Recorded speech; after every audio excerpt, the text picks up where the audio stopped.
E aí, pessoal, tudo bem? Vamos fazer aqui um comentário sobre essa questão militar. Eu vi um monte de gente aí falando sobre o corte aí das pensões e tal. Tem gente que comemora, tem gente que fala que eles merecem, e, cara, não é nada disso. Eu quero trazer aqui uma análise diferente para vocês perceberem. Por conta desta matéria, eu coloquei no ar uma entrevista que eu fiz com a embaixadora da Venezuela ali no governo anterior, que era um inimigo do Maduro, inimigo do Chaves, uma mulher tremendamente preparada, foi professora da escola militar venezuelana e em West Point, lá nos Estados Unidos, nas academias americanas militares.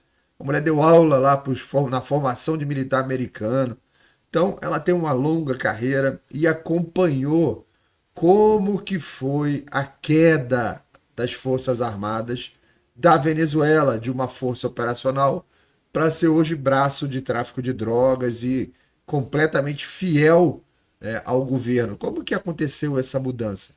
Então ela conta nessa entrevista, vejam aqui no meu canal essa entrevista com a embaixadora Belandria. Preste atenção nos sinais. Então vamos um pouco além da emoção. Prestem atenção nos sinais. Ali ela fala dos sinais. E aqui o que a gente está vendo é mais um sinal. Por quê? Isso que saiu nessa matéria, a gente vai comentar assim rapidinho, não tem nenhuma relação com o corte de gasto, tá? Porque os militares pagam um regime exclusivo de pensão para ter os benefícios que eles têm. Se está com déficit ou não, era um problema que você deveria entregar para os militares resolverem. Vocês vão aí, ó, ver o que você precisa fazer, tal, entrega para eles resolverem, eles vão trazer uma solução para isso. Agora, fazer o corte a partir lá do Ministério, lá da Fazenda, é um problema, porque as pessoas pagaram por esse benefício. Como é que você não vai entregar agora? Né? Isso é um baita de um problema. O pessoal fala, aquele negócio da filha que recebe a pensão depois que o pai morre, se for solteira e tal. Isso é problema deles. Eles pagam por isso durante a vida. Tem um desconto exclusivo para esse negócio. Então, isso é simples matemática, cálculo de atuária, que é uma área específica aí de seguradoras, esse tipo de coisa. Beleza? Então, o que a gente está vendo aqui é o primeiro movimento de muitos, que estão acontecendo alguns até em paralelo, onde você precisa retirar da tropa aqueles soldados, oficiais, sargentos, generais que são motivados. A Belandria chama de. Ela não chama do patriota, né? Chama aquele. O militar tropista. O tropista é aquele cara que tem o sangue militar, a vocação militar. O cara chora cantando o hino e tal. A ideia é tirar das Forças Armadas esse tipo de ser humano. Porque este cara é incorruptível. Esse cara ama o seu país. Ele não aceita uma negociata, ele não aceita a mumunha. Eu preciso colocar nas Forças Armadas gente que aceite atuar fora da lei, que aceite mumunha. Como que você faz isso? Você vai lentamente desmotivando quem é tropa. Então, essa é a primeira das ações, aonde você torna o ambiente militar meio ilógico. Pô, eu vou ter que pagar um monte de coisa e eu não vou colher esses benefícios? O militar, essa coisa dele ter que se transferir a cada 2 anos, é um baita de um sacrifício para a família militar. A cada 2 anos você está num estado diferente, numa unidade diferente. Você não consegue fincar raiz em lugar nenhum. Tem um preço disso. Né? Então, por isso que existe um regime diferenciado. Não se engane.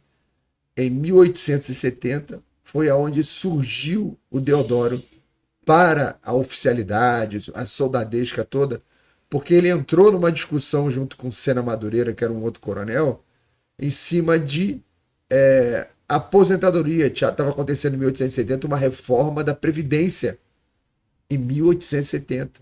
Mas naquela época o militar aposentava sem contribuir. Não é a situação de hoje. Tá? Aí o Deodoro aparecendo e defendendo a casa, a caserna, esse tipo de coisa, ficou famosinho. Né? E deu a merda que deu, que a gente está vivendo até hoje. Tá? Então, aqui nesse artigo, o Múcio está dizendo que a defesa vai sim fazer o seu sacrifício no corte de gastos. Só que sacrifício que ele está falando? Cara, eles não estão falando de verba para comprar munição, né, logística, não. O sacrifício que ele propõe é na pensão. Ou seja, não tem nada a ver com o corte de gastos.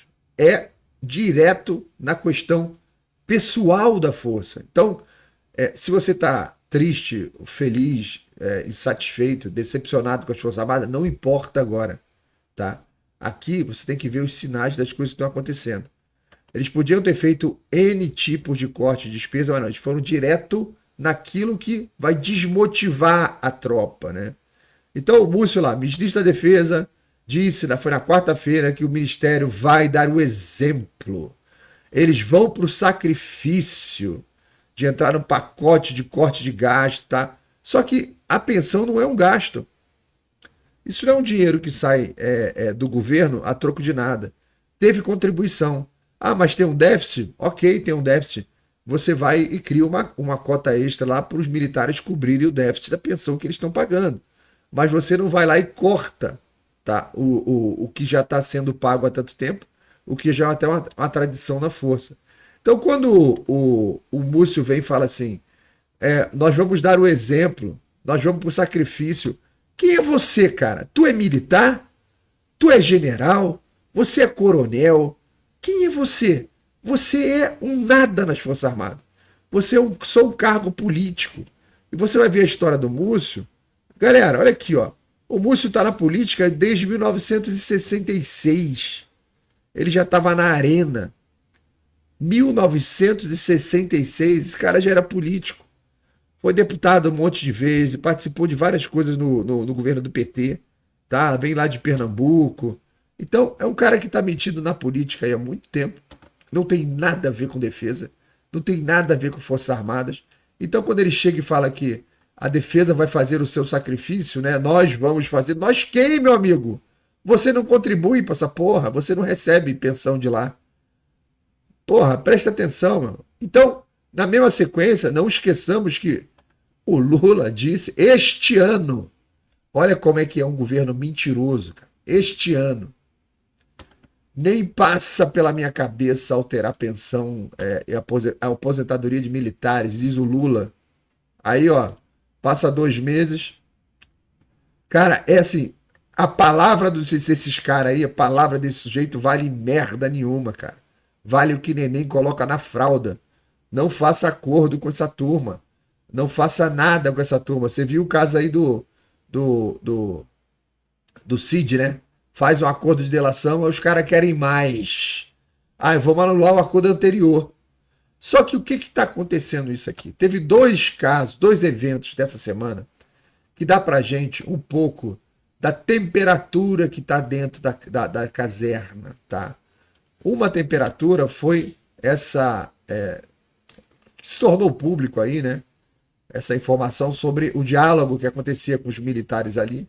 E os caras falando 4 linhas é o caralho. Os caras estão tudo pronto pra porrada, mano.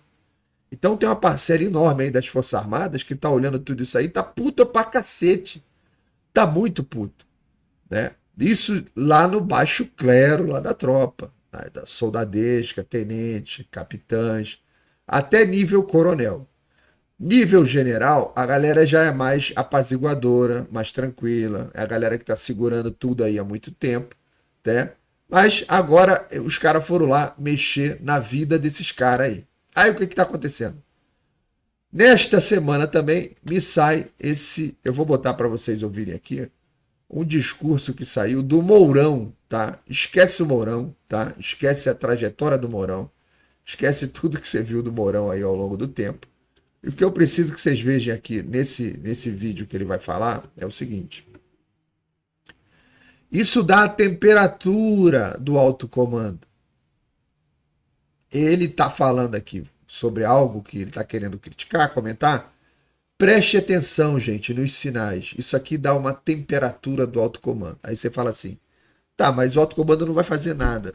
Agora não vai fazer nada não. Só que, olhando a história do Brasil, nós tivemos 7 rupturas e nas 7 rupturas o exército esteve presente, tá? Então a análise que você tem que fazer, o que você tem que medir disso aqui é o seguinte: a temperatura está subindo, está subindo. Será que as Forças Armadas vão fazer alguma coisa? Não faço a menor ideia. Historicamente, se eu olhar, se isso aqui fosse um game, um jogo, e eu estivesse olhando, sem ser brasileiro, né? Sem ser até desse planeta, eu estaria olhando esses sinais e falaria o seguinte: ih, rapaz, aquele pessoal dali daquele quartel ali, o pessoal estava querendo ficar tranquilo e estão provocando eles. Então, o Brasil tem esta tradição. O Brasil nunca foi uma república, o Brasil nunca foi uma democracia, principalmente no período da República, depois de 1889. Sempre foi essa zona, esse puteiro, tá? E sempre quando esse puteiro ele começa a ficar muito desordenado, o exército vem para tentar, né? O argumento é colocar ordem na casa, mas não tem como você consertar um motor de um carro com martelo, né? Sempre dá problema. Então o exército não é poder moderador de jeito nenhum. Ele é um poder desestabilizador. Ele vem para chutar o pau da barraca, a porra vai tudo pro cacete e depois surge uma nova ordem, né? Mas ele não vem para consertar. Ele vem para destruir tudo que está rolando no momento e dar oportunidade para o país criar uma nova ordem. Foi o que sempre aconteceu, sempre ruim, sempre foi. Não foi pior do que o anterior, mas sempre foi ruim, nunca colocou a gente num caminho. Tá? Eu vou botar o vídeo do Mourão aqui. Lembre que a melhor solução que eu vi na história da humanidade foi feita na Espanha. Tinha uma situação idêntica ao do Brasil. Você tinha um ditador lá igual o Vargas e o Franco, enquanto ele controlava a sua própria ditadura, ele foi preparando o príncipe Juan Carlos para substituí-lo e, na morte dele, a restauração da monarquia e estabilização do país, que está durando até hoje a estabilização. Tá? Então, esta seria a correção que as Forças Armadas poderiam fazer, entregando para o país o retorno do que eles tiraram em 1889. Vamos dar uma olhada no que o Mourão falou aqui, porque eu quero que você veja essas palavras, analise essas palavras, e você veja se isso não é um sinal diferente das coisas. Não é para você falar, ah, mas vai fazer isso, vai fazer aquilo, não importa. Analise os sinais, que é o que a gente tem até agora. Beleza? Vamos dar uma olhadinha no que ele falou aqui. Vamos lá. Senhor presidente, bom dia. Bom dia, senadora Jussara. Bom dia, senhoras e senhores senadores e todos aqueles que nos acompanham. Lamentavelmente, nosso país vive uma situação de não normalidade. E se as pessoas responsáveis e sérias não se reunirem para avaliar, diagnosticar e denunciar o que está acontecendo, não tenho a mínima dúvida que nós estamos caminhando para a implantação de um regime autoritário de fato no país. O que se vislumbra nessa onda de prisões e apreensões deflagrada hoje é a intenção de caracterizar as manifestações da população como fruto de uma conspiração golpista, desqualificando, portanto, toda e qualquer forma de protesto contra o estado de coisas que, até 2016, tinha se instalado no Brasil sob a tutela da corrupção e hoje, lamentavelmente, sob o arbítrio da nossa Suprema Corte. Desde os recursos sobre o resultado das eleições, cabíveis na forma da lei, até as manifestações incluindo propositadamente outras apurações, como cartão de vacina, 8 de janeiro, etc., tudo está sendo misturado para alcançar indistintamente opositores políticos, inclusive o principal partido de oposição. As medidas persecutórias variam conforme as circunstâncias, caçando uns, prendendo outros, mas não esconde o seu objetivo final, a supressão da oposição política no país. Penso que temos que nos reunir e publicamente, e enfatizo isso, denunciar esse ato, para nos afastar claramente de qualquer postura que seja radical, de ruptura, mas temos que repudiar os fatos que estão ocorrendo. Nenhuma, e aqui eu deixo claro, nenhuma suposta ameaça ao Estado Democrático de Direito justifica tal devassa persecutória ao arrepio da lei. Não vivemos na União Soviética, não vivemos na China comunista, não vivemos em regimes totalitários, mas estamos caminhando para isso. No caso das Forças Armadas, os seus comandantes não podem se omitir perante a condução arbitrária de processos ilegais que atingem seus integrantes ao largo da Justiça Militar. Existem oficiais da ativa sendo atingidos por supostos delitos, inclusive oficiais generais. Não há o que justifique a omissão da Justiça Militar. Destaco aqui, senhor presidente, nem Hitler ousou isso no começo de sua ascensão ao poder, limpando a área naquilo que ficou conhecido como o caso Fritz, que foi a demissão do então chefe do Estado-Maior do Exército Alemão. Acredito que temos que estar articulados. E aqui conclamo a todos que, por meio de palestras, entrevistas, artigos, postagens nas redes sociais, possamos mobilizar a sociedade e que cobre de forma pacífica e dentro da lei esses arbítrios que o STF vem cometendo.